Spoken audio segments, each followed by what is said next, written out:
A young and handsome scholar is very popular among his school classmates, but he already has a girlfriend named Xiao Qian.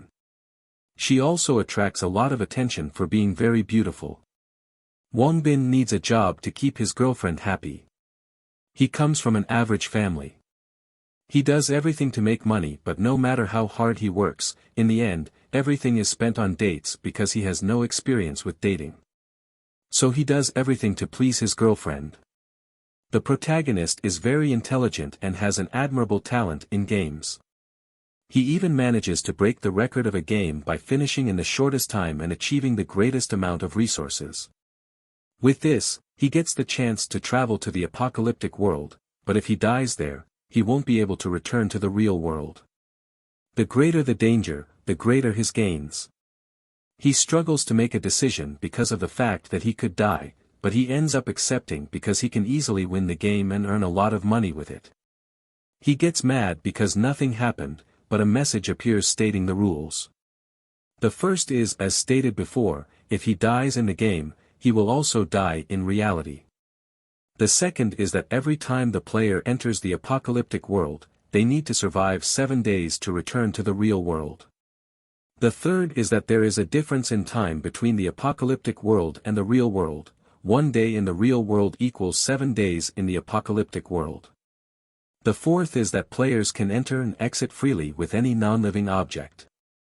Lastly, it is that the apocalyptic world has no rules and can be very dangerous and cruel, so he should prepare because the journey to this world will happen in 4 hours.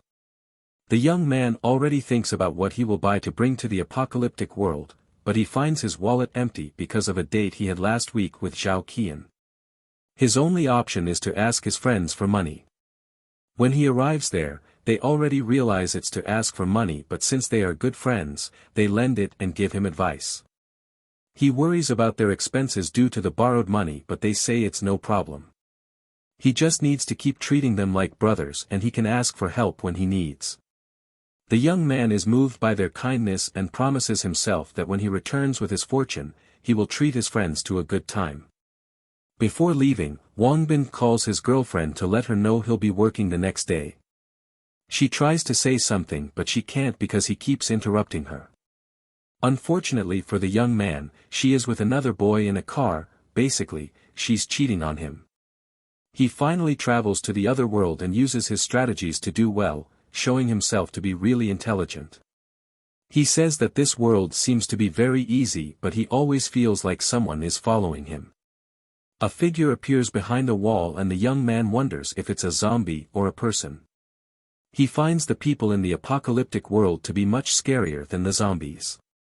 The boy then decides to hide because if he dies, he won't be able to return to the real world. So he climbs a ladder to get a vantage point. A girl appears dressed in fish-like clothes and tells him to give her his food and water or she will kill him. He gets terrified and says he has nothing, but she knows he's lying, and since he's carrying a backpack, the girl gives him 3 seconds to hand over the backpack. The boy, in his thoughts, admits that he made a mistake because he should have hidden his backpack and explored the place. And without his supplies, he doesn't know how he'll manage to survive for the next 7 days. They start to fight, but the boy appears to be inferior and is pressed against a wall. That ends up being his chance, and he defeats the girl with a stun gun. He says that even if she is hungry, she can't steal or threaten someone. Because she is in a pitiful situation, he gives her water and food, but in exchange, he will keep her dagger. When the young man leaves the building, 2 armed men are waiting and say that if he hands over everything he has, they won't kill him. Wang is attacked and defends himself. Then another thug tries to attack him, but Wang manages to attack first and injure him. The bald guy tells his partner to stop the bleeding because it will attract many zombies. Our protagonist escapes and ends up in a dead-end alley, allowing the thugs to surround him, leaving him no escape. Luckily, the girl he helped decides to return the favor and helps him against the thugs. She manages to get back on her feet and defeats one of them. Meanwhile, the other thug runs away. Wang wants to go after him, but the girl stops him because with all the noise they made, it will surely attract many zombies. The boy thinks his gamble paid off because the girl seems to be a good person and could be a good partner in this apocalyptic world. When the boy goes to thank her, he finds the girl threatening him again and tells him to drop his stun gun on the ground. The boy makes a deal with her: if he can stay in that place for 7 days, she can eat what he brought. After all, he wouldn't be able to eat all that anyway. She accepts the proposal and they make peace. She explains to him that he can't enter her room without her permission and that he will stay in another room. The boy introduces himself and says his name. The girl also introduces herself as Guan Xiaoye. Finally, he can rest in his room. Looking at the room, we see that the windows were closed by the girl and that it appears to have been a large family that lived there. Wang starts to search the room. In the closet, there are only old and torn clothes. In a drawer, he finds jewelry that could be worth hundreds of thousands in the modern world. He wonders if he can take this to the real world, sell it and become rich. He thinks to himself that he will finally be able to marry his girlfriend. Poor thing, while he's there thinking about a future with her, she's out there messing around with another guy. Then Wang decides to ask Guan if this jewelry is hers. When he opens the door, he ends up finding her naked. The girl, without understanding, asks if he wants to take his food back. The boy asks if she wants to sell the jewelry to him, and she says that if he wants them, he can take them because nobody wants such things. The young man even becomes emotional. After all, he found his source of wealth, and the girl will also help him because he gave her plenty of food. The girl then takes Wang to see a safe in the room. She's tried to open it several times but has failed, so she eventually gave up. Wang says that usually a safe is connected to an alarm, and if you make several mistakes, it will automatically report to the police. But now, the power is out, so they can try to open it. While he tries to open it, she'll try to find something else in another room for him. Wang manages to open the safe and there are many valuable items in it. Then he starts putting everything he can find in his backpack. The girl calls him an idiot because, to her, the things he's taking are no more valuable than sweets. The boy says he will make these worthless jewels valuable and then exchange them for more food. This turns out to be good because it gets her to help him even more. Wang asks the system where he will appear when he returns to this world after the 7 days. The system responds that he will appear 100 meters from the last place he was last time. As this world is completely lost, the food that Wang brings is a luxury that makes people crazy for it. The boy asks why she doesn't plant and build a strong defense network. It turns out that after several years of hard work, the government has established several safe places to live, having a high wall that zombies can't pass through.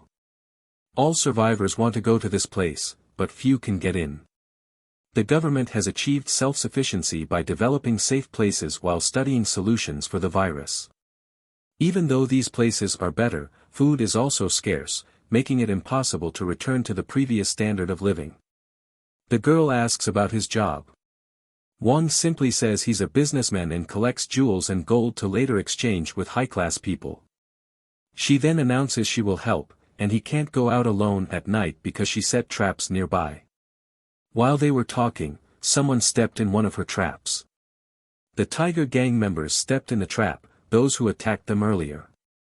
When this situation happens, Wang grabs the things for them to escape. The apparent leader named Zen orders them to search for the girl.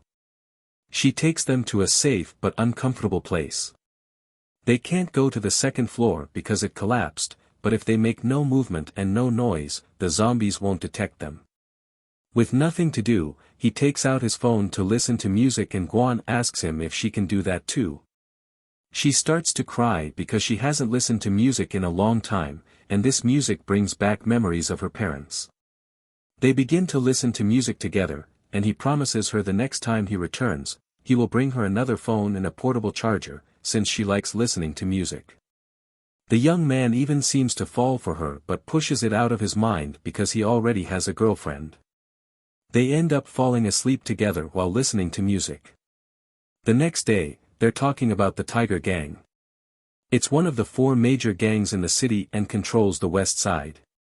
She's met them several times, so they probably know her approximate location. The gang leader has over 60 subordinates and more than a dozen weapons.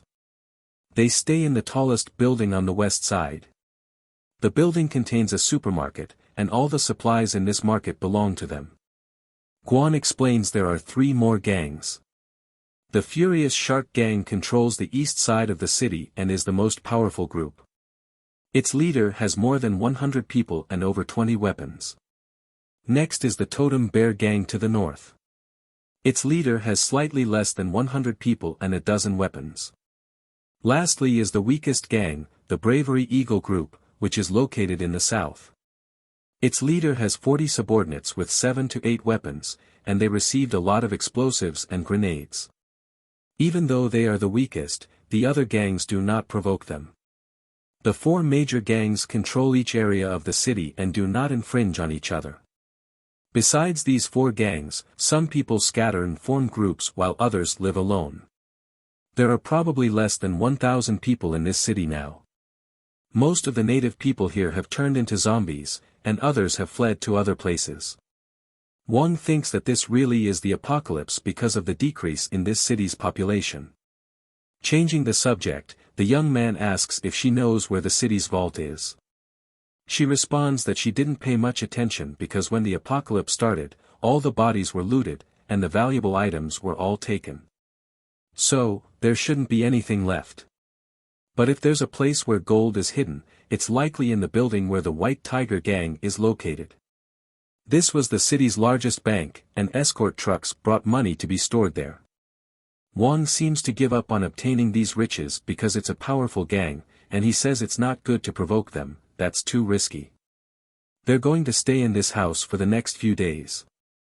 In the last few days, people from the Tiger Gang passed by downstairs, but due to the zombies in the building, they don't dare to come close. Also, no one would be crazy enough to live with zombies. Finally, the day comes for Wang to return to the real world. He leaves Guan with food and water. She worries about him, thinking he won't survive without food. Wang tells her not to worry, to stay hidden with the food and water, and that he'll return in 7 days. It's a sad scene. She hugs him and asks if she can go with him, but one of the rules is that no living being can leave this world. They promise each other things, and Wang is ready to return. He promises he'll bring good things to repay Guan for her help. When she calls for him, he's no longer in the room. Wang returns to the real world and disturbs a couple in the middle of the woods. He immediately calls his girlfriend, Zhao Qian, to tell her he's rich. She picks up and says she's house hunting with her family. The girl's lover whispers so that she can hear, saying that if she breaks up with Wang, he'll give her the house as promised. Finally, they agree to meet at an office, and the chapter ends. We learn in this chapter that all the money in the world is worthless without the basic necessities of life being attended. Wang definitely needs to change his attitudes. That's it for this video. Thank you for watching.